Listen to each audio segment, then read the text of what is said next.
Who is the most powerful dragon in TV and film? We'll treat all footage of dragons like it's real video evidence of their abilities. Make a physicist study it to extract hard numbers on their speed and strength, then simulate a dragon-worthy challenge to see which one comes out on top. This is Power Levels.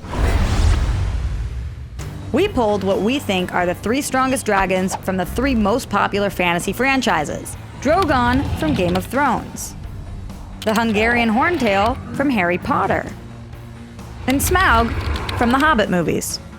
For their challenge, we'll make them sprint the distance from Hobbiton to Mount Doom, 1,030 miles as the dragon flies. Then use their breath to melt a wall of ice that's 30 feet thick, 700 feet high, and 300 miles long.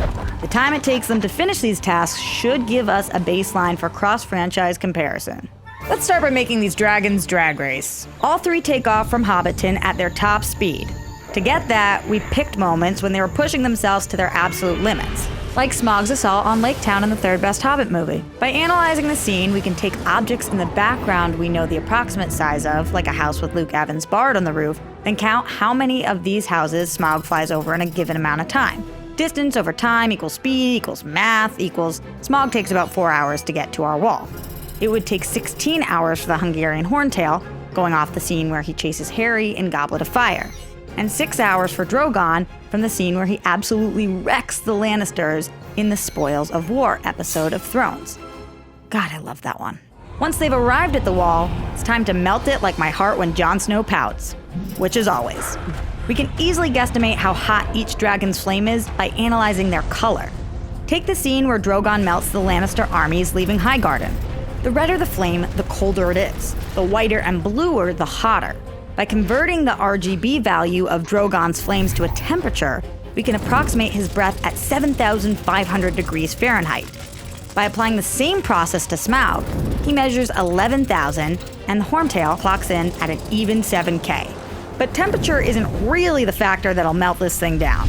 It's the amount of energy they put out, which is the rate at which they can deliver the heat. We're gonna assume that dragon breath is mechanically similar to a welder's blowtorch, and that all 3 dragons are running off the same fuel source, because give us a break, okay?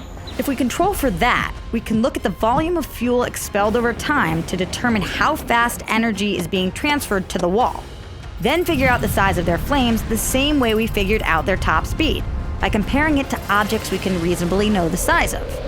From that, we can calculate the rate of energy transfer and get their total times. Smaug would take 735 years to finish melting the wall, Drogon would take 1,700, and the Horntail would take 17,000. Holy crap, this challenge is impossible, isn't it? Okay, how about this? Let's shrink our ice wall down until it's 30 by 30 by 10 feet.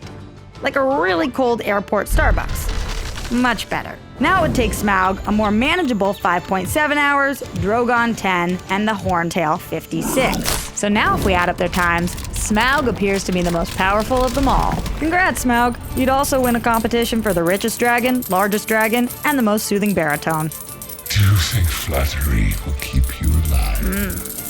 Drogon comes in second, and the Horntail places dead last. But don't despair, Potter fans. Your franchise still has the most powerful talking hat, and no one can ever take that away from you. Of course, in reality, this challenge would get a bit more complicated. You could raise the very valid point that dragons get tired, so maybe we should sub in Viserion for Drogon, who never slows down to rest.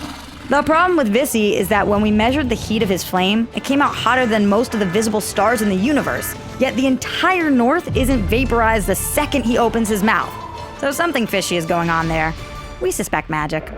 You could even be a stickler and say dragons are so strong-willed you'd have to line the wall with bars of gold to even get Smaug to bother with it, which would set you back a cool 13 billion, but I like to think he'd do it for half that. The point is, you can have all kinds of pedantic fun with who should be ranking the highest, but if you're going off their raw speed and power numbers, the choice is clear. They're Smaug, then everyone else. Sorry, the data doesn't care about your favorites.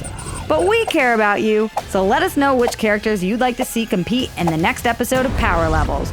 And we'll keep putting sci-fi and fantasy to the test of reality.